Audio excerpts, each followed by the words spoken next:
here to give you some really good insight with regards to that. And she's just awesome. Well, thank you. I don't know how my head's going to fit up through the door as I leave today. My goodness, that's terrific. So, again, my name is Ruth Zafian. I am the clinical nurse specialist for cardiovascular services at Hartford Hospital.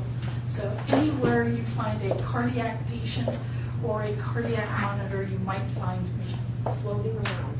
Floating around, yep. And I don't stay still for very long. I also oversee the telemetry center there, and I've hired a number of Goodwin College graduates. In fact, I interviewed one just last week for a job.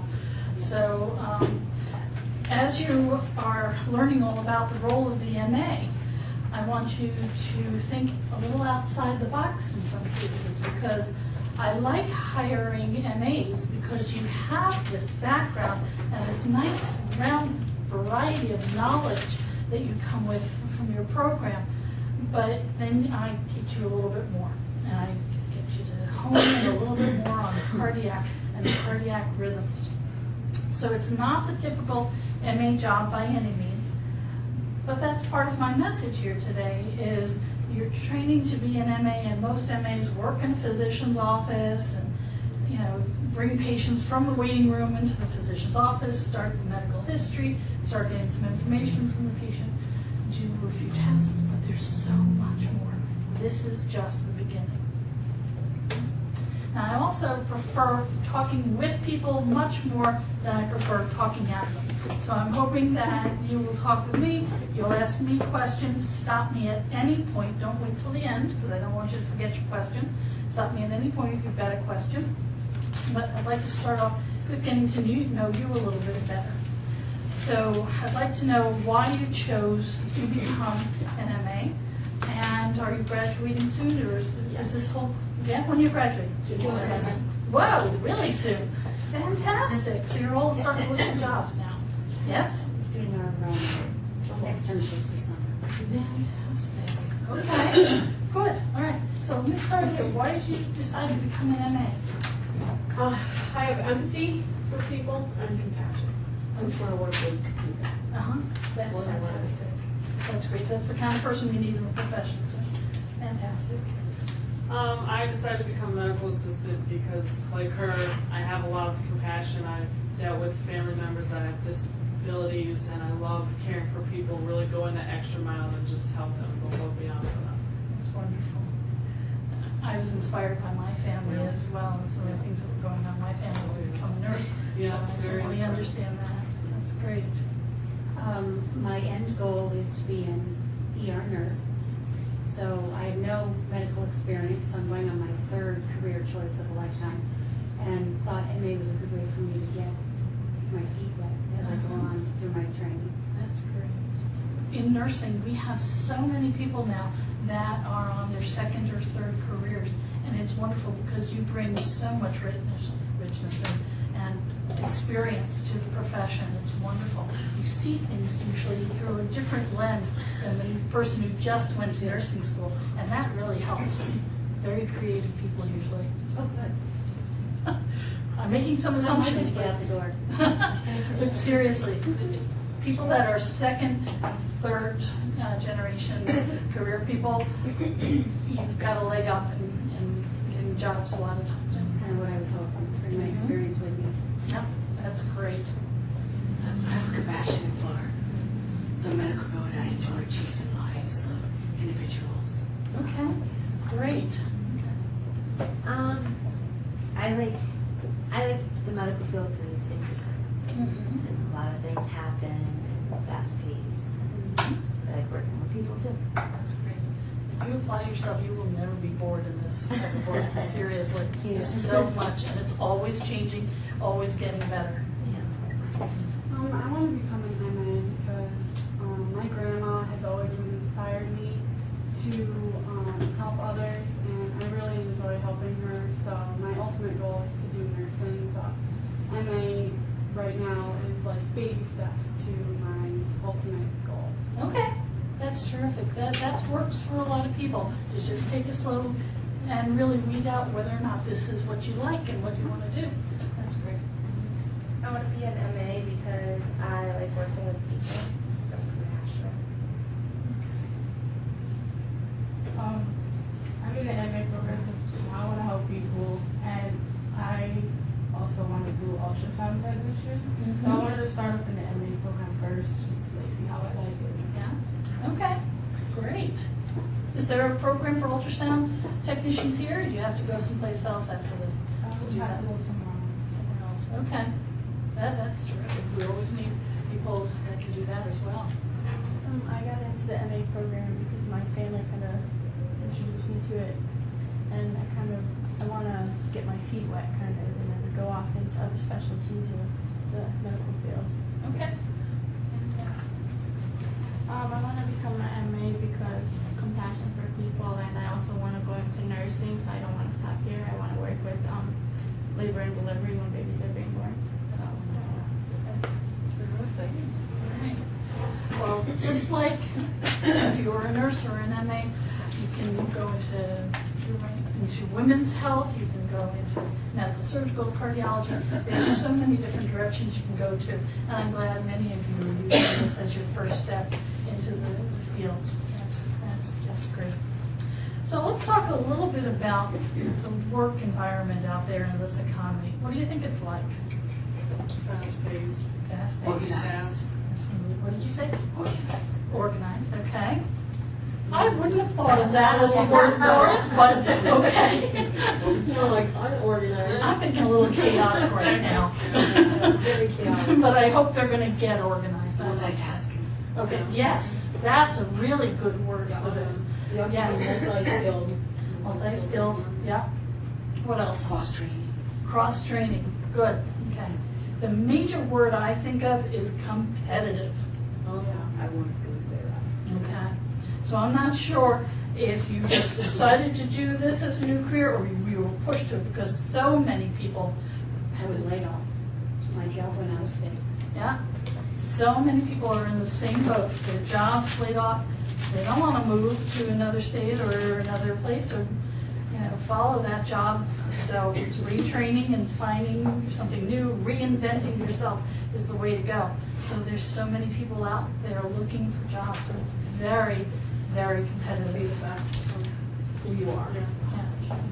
So it's not easy to find the job, and then not always easy to keep the job. What? It's not easy to land the interview, to be scheduled for an interview, because the boards are thinking about doing applicants that they have reviewed. Yeah. So when I do that order, it's there for other applicants to review. Mm-hmm. So sometimes people would wonder, well, how come this job has gone back? Why this job's going? Just that they're not sitting down acting pretty, just that they're thinking in their minds who are they going to choose and they're going to call. Exactly. Yeah. Well, a lot of pre-screening goes on even before you get your foot in that door for that interview. So what's your first entry to get them to want you to Your work? resume.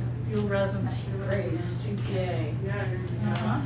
Yeah. work ethics. Okay, well, they can't often tell, I don't think I can tell a work ethic from looking at a resume. Those are experiences or achievements. Right, what experience? I really want to see your life Maybe experience. college education. Okay, your college education, have you worked before? Have you actually been out in the workforce? I don't care if you worked at Dairy Queen, okay, or a library, or whatever you did. Have you been out in the workforce? Do you know what that's like? Okay, that's important to me. I want to hire someone who's got some perspective about that sort of thing, what it is to have a boss, okay? Because that's not easy for everybody, all right? So that's one of the things I'm looking for. If you've done any volunteer work, that's really good too. Gives you another perspective on life and work, and it's not work for pay, so it says something about your character. Okay? So if you've done any volunteer work, make sure that's on your resume. Okay? Your GPA, if you've got a really good GPA, I agree. Put that on your resume. If it's not so good, then just kind of leave it off there. Okay? But if it's good, put it on there. Get that information on there. Make your resume hot as far as its look. Okay? I also teach at UConn. I'm an adjunct faculty there. And my students are graduating next month. And a lot of them have given me their resumes to kind of review and give them some information. And one gal handed me her resume, and everything was in a tiny little font, about a 10, okay? And everything was the same font. Nothing was highlighted, nothing was underlined, nothing was bold. So what do you think? What's the first thing I told her? Make it bigger. Make it bigger. Most of the people who are going to look at your resume are over 40 years old. And if you're over 40 years old, you need a little bit bigger print. Most of us do. Okay. So help us out here. Even if your resume goes into 2 pages because you make it a little bit bigger font. Okay? Do that. All right? Highlight your categories. All right? I would definitely recommend at the very top of your resume, under your name and address and phone number and email address, having something that is your attribute summary. Tell me about yourself. Okay? Tell me what you're the best at. And don't be afraid to boast. All right? And I'm also going to ask you about that in the interview. I want to know, what do you think are your best qualities? So when I went around and asked you about an MA, I'm glad many of you told me that you're compassionate. Okay? I want to know what you think you're really good at. So, and then you go into your different other categories, all the normal stuff people would think of. But don't be afraid to boast in there. What if a person has like a bachelor's degree background? Has a what A degree? bachelor's degree background. Yeah. Would that place the person as over advantage or? Overqualified? Yeah. Okay. I still, like for the jobs that I have in the telemetry center where I hire some of the MAs, I still consider that person, okay? If they've taken the time to look at the job description, even with that background, and they're interested, I'm interested in them. I'm also thinking in the back of my head though, is this person really going to want this job? Because they probably got paid more than what I could pay them in their previous job, if they had a job with using their bachelor degree. So certainly I'll give people a chance, but I'm a little bit concerned that they may not want this job, all right, because it's not going to pay as well. Certainly, if people have certain backgrounds in higher education, I also wonder if they'll accept the job where I have it, because there's not a lot of creativity, unfortunately, in the job that I have. Okay, you're taught the cardiac rhythms, you're taught how to use cardiac monitors, and you sit in front of the monitors and you watch for changes in rhythm, in shape. You listen for alarms, and when those things happen, you call a nurse and you let them know. So there's some education that's involved, but it can get a little monotonous for some people. And some people want to be able to use creativity a little bit more and be interacting with people a little bit more. Okay? So though I love it that you say you're compassionate, you love working with people, that makes me think right away, is this person going to want the job in the telemetry center where the most contact you have with people is your coworkers and the telephone when you're talking to the nurse? But I would ask that. So you really want to make sure that the job is right for you, and I want to make sure the job is right for you as well as you are right for the job. Don't be afraid when you get that interview to interview the person who's interviewing you. Make sure you walk in with a few questions. Right? That shows you're thinking, okay, that you're really interested, and it will give you the information you need to make the decision. Is this the right fit for me?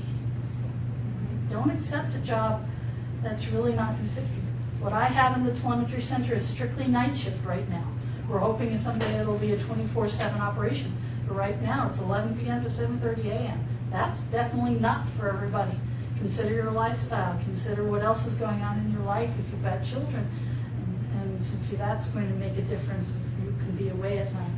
So you have to consider all these things. Excuse me. Yeah. One of the things too is that what I consider your position too is having very high level of responsibility.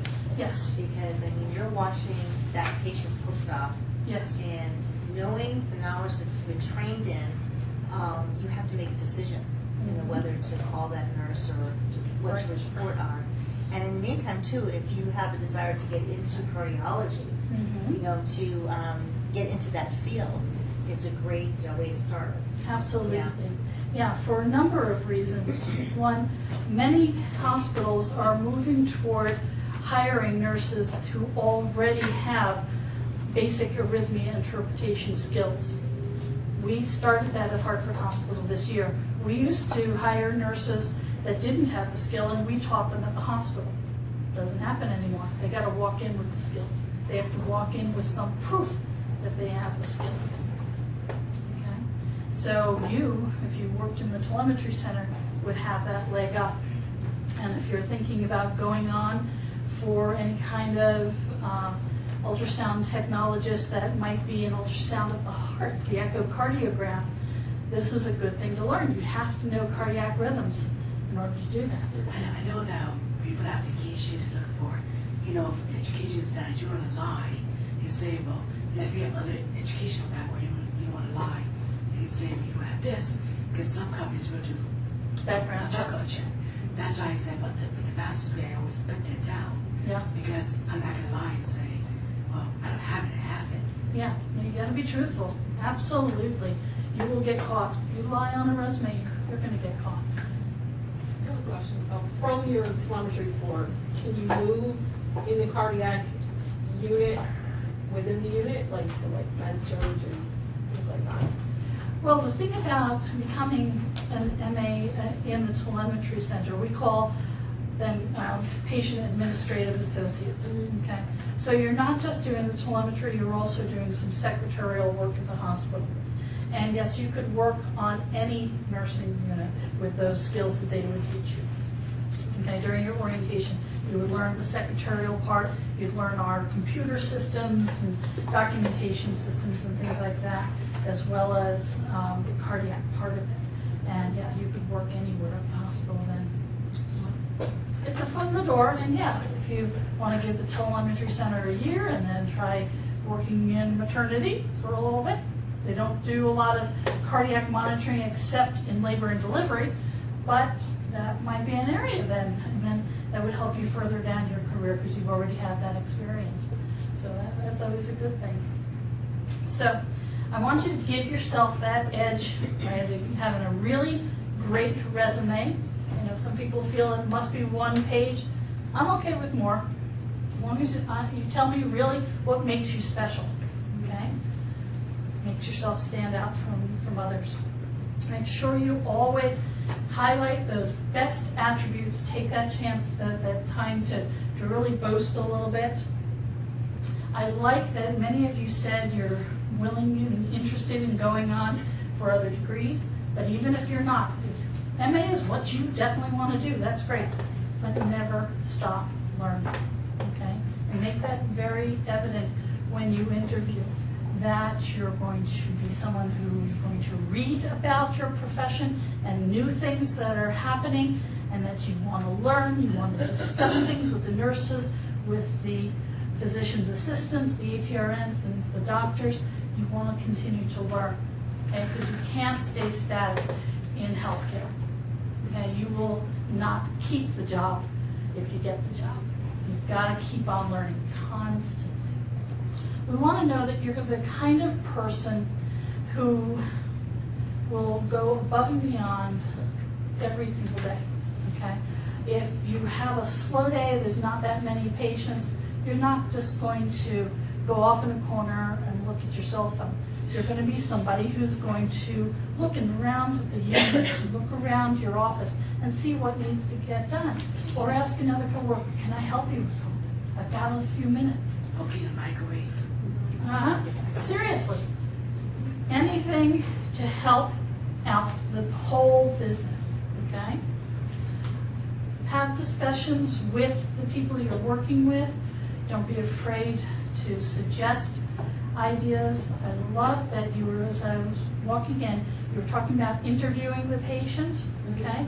And going beyond just that first question, okay? Based on what they tell you, ask another question related to it and really get them to talk to you, and then share that information, okay? So I think that that's wonderful that you're being taught that right from the start. Really think outside the box and be so helpful. We talk a lot in the hospital about patient-centered care, family-centered care. And that's another thing I wanted to mention to you is that having that sort of an attitude that the patient and their family, their loved ones, are the thing that is the person that is most important in this process, okay, is going to get you far. Okay? And always make suggestions of how we can improve on that. At the hospital, it's most convenient for us to draw blood around 4 a.m. so we can get it back to the lab and get the results to the doctors by 7 a.m. so they can do their rounds. Is that patient-centered care to wake somebody up at 4 a.m.? Absolutely not at all. Okay. And guess who suggested that we make that change? A phlebotomist. Part of what you do, right?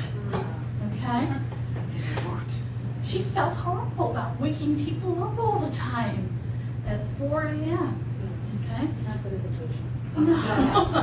They're Not good. sleeping, they're resting, they need it. No. They're in the hospital. How long does After, that Reason being. Right. even after major surgery, you have to be respectful of the patients. So she made that suggestion, and we started looking at ways of how we could do things differently so that we could still get the doctors the results that they need when they're around, but not have to wake up the patient quite so early. And we've made improvements. I don't think we're there quite exactly where we need to be yet, but we're moving in the right direction, okay? So you are the people that are going to be the front runners, the people that are right there with the patient first. And you're going to know what they're happy about, what they're not so happy about. And you can help the team really make this better. At Hartford Hospital, we have what we call H3W meetings, How Hartford Hospital Works, H3W. And they're monthly meetings. And some people say, oh, they're just staff meetings, no big deal. No, they are a big deal. Because the primary reason for the meeting is to find out from the people that are closest to the patient what's going on, what works, what doesn't work, what do we need to improve on. And we take that very seriously. We keep a running list of ideas, and we do our best to make things better. Be prepared though. You bring up an idea, you're going to be asked to help solve it. It's not that you bring up the idea and said, Ruth, you go to take care of it. We're going to do it together, okay? But we really want your ideas. We get the best ideas from the people that are at the forefront with the patients. So please, if you come to Hartford Hospital, be a part of that. Let's see. We have 4 main values at Hartford Hospital. And wherever you work, I suggest you first go to their website. Everybody's got a website these days. And everybody puts some information about their company on there. So go to that website, find out what that company finds important. If you go to the Hartford Hospital website, you're going to find that our 4 values that we hold the highest are excellence, integrity, safety, and caring, in no particular order, okay? And most likely, you're going to be asked to comment on those things during an interview. And the questions that we ask you are going to be pointed at one of those values, one or more of those values. The questions you ask us, probably would be a good thing to ask us some questions about that. Okay? So if I asked you, from what your knowledge of an MA's role is right now, how do you create safety for your patients? What would you tell me? PPE. What's that? PPE. PPE. Okay. Wearing our gloves, our masks, so that we don't. Personal protective equipment. Yes. PPE. Very good. That's okay. I just have to think first. Yep. Perfect. Okay. So you are protecting not only the patient, but you're protecting yourself. Okay. Good. What else do you see? Carrying objects over Yeah. Say that again? Clearing objects on floors with Yes, so they don't trip. Yeah. Yes, you got little legs that come and shuffle in, right? children. They want over carpet that they could easily move. Absolutely. Disposing of shards properly. Good. You don't want to leave them hanging anywhere. You need to be careful, but cautious. Exactly, great. Fire, escape, roofs. Make sure you know where they are, absolutely. Good, okay. One of the most basic things, hand washing. Very, very basic and almost impossible to get 100% of healthcare workers to do. Isn't that amazing? Okay, so make sure that you're not part of the population who has trouble with that. Make it a habit, okay?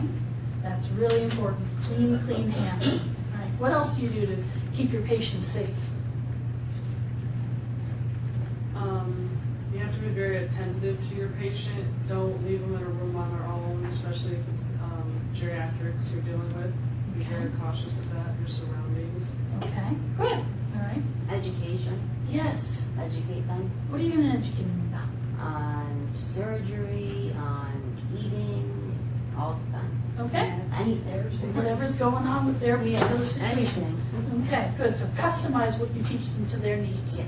Fantastic, okay. Did you have something on the tip of your tongue? Okay, anybody else?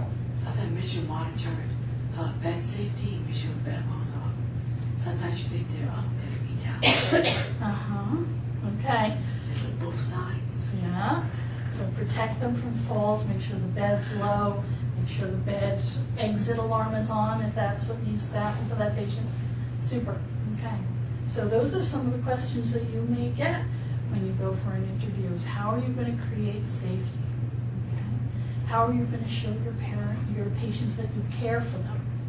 Okay. Those are some of the things you want to think of ahead of time so you have the answers on the tip of your tongue. Okay. How are you going to show your coworkers that you care for them?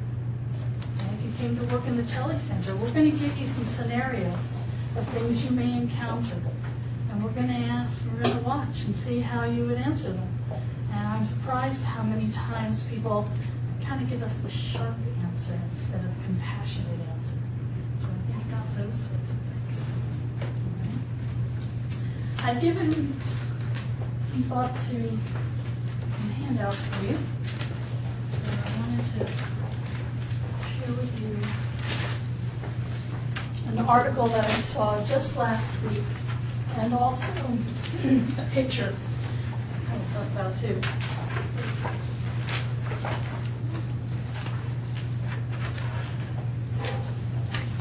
So I got this from Career Builder. I subscribe to a number of different services where they automatically send me current articles. And so I got this one recently. And it's really about finding joy and a real connection with your job. Sometimes I've heard people say, well, they don't call it work for nothing. Yes, it is work. It is a job, thank you. But there's no reason why it can't be a joyful job and something you truly enjoy. So I encourage you to read that article and think of ways that you can make a real connection and get some true satisfaction out of whatever job you choose. The last page of that is kind of a picture, and this is from one of my favorite authors, Stephen Covey. And I know his work is kind of old at this point, but I think a lot of the things that he said in his books and his lectures ring true for so many years and so long. And I apologize, it's supposed to be round, and it looked round on my computer when I did it, but then it came out egg-shaped, and I figured it was season appropriate, so I left it. So this applies to life as well as your job. But right now I want you to think about your job. There are 3 different circles in life. Okay? And one is your circle of interest, second is circle of influence, and then circle of control. And you see the circles get smaller as you go toward the center.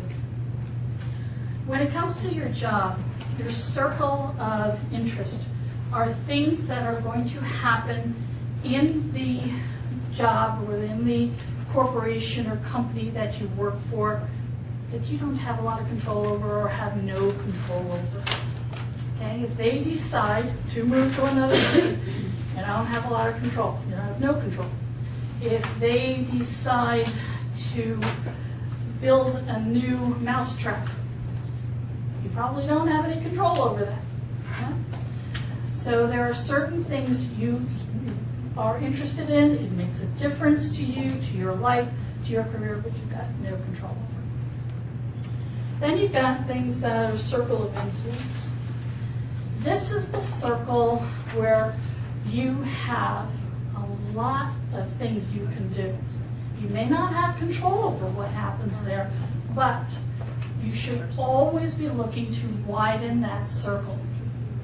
So if your employer decides to buy a new brand of Band-Aids, and you find those Band-Aids just don't stick, then you can try to influence them back to buying something that's better. That's certainly something you have some interest in, you've got a good reason to be interested in, and you should try to influence. So that's something you always want to try to increase your circle of influence. So how do you do that? How do you increase your circle of influence? Make suggestions to your team, you know. Good, okay. Work as a team. Yeah, work as a team. Good. So that means also considering ideas that they have. Okay. Think outside of the box. Yeah. Establish your credibility first also. When you first get this job, you've got to do a lot of listening. Okay? A lot more listening than talking. Right? So you've got to hear what people are saying, learn what they do, why they do it before you start questioning anything. Okay? And then once you've learned that, you start to really establish yourself as a team player and a really good worker, then you can start making ideas. You know, I did an internship over at this place, and they used this kind of Band-Aid, and the patients loved it. It stuck right. It didn't cause skin irritation. It was great. Okay? So always widen your circle of influence. Your circle of control, the tiniest little circle. What do you have control over in the workplace? Your own success. Okay? Good. What else? Video responsibilities. Your responsibilities? So your actions. Your reactions. And yes. I'm not so sure your job responsibilities. Somebody else is going to write your job description. Okay? What I kind of tell people with this, you want to keep this really small because you don't have a lot of control over anything. You have control over what goes in and comes out of your mouth. And that's about it. Okay? And that is something I want you to take home. Okay? Be very careful what you say. Don't gossip with people. All right? Just ignore that if other people do. Stick with your job. Keep your mind on what you need to do to help your employer succeed, to help your patient and their family succeed with their health care. That's your job. Not so much about who's dating who and, you know, who went out last night. Yeah, so I always leave it right at the door. That's it. Work, do your job, go home. That's it. So be real careful with that one. Okay, you don't have a lot of control. And unfortunately, a lot of people get dissatisfied with their job sometimes because they start to realize how little control they have, but you have a lot of influence. You have credibility. You never say to yourself, I'm just an MA. You are an essential part of the healthcare team. Essential. Okay? We can't do the job without you. So I want you to kind of present yourself with that kind of enthusiasm and confidence. I am an essential part of the healthcare team, and I'm here to help you. Okay? That's what you present to your employer and to your patients and their loved ones. So what kind of questions do you have for me?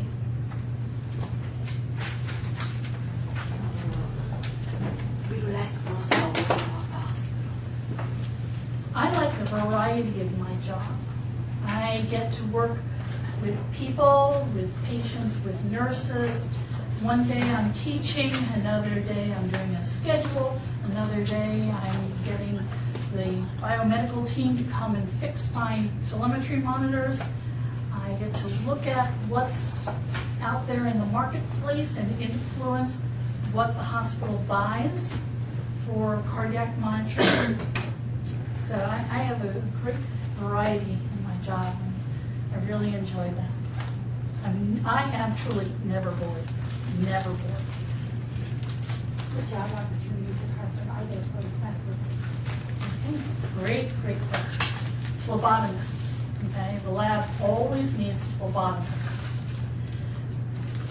Patient care assistants, even though you're not certified as a patient care assistant, your work as an MA and your certificate as an MA tells me that you already have an interest in people and caring for people, and you have many of the skills. We can teach you the rest. So patient care assistants. Telemetry tech. Come start working then. Come, seriously. If you want a job, Pat has my contact information. You give her your resume, she sends it off to me, and we make a connection, okay? I hire a lot of people that are going on for other degrees, and I know I've only got them for a year or 2 years. So there's turnover in the telemetry center, but that's okay, as long as I hire really good people. And I love that I can help them on their way. All right? So if you're interested in telemetry, let me know. Because I'm interested in you. I mean, there's lots of opportunities. I have a quick question. When you interview a candidate, Yes. how do you know that that candidate is right for your position, or for you and for your department?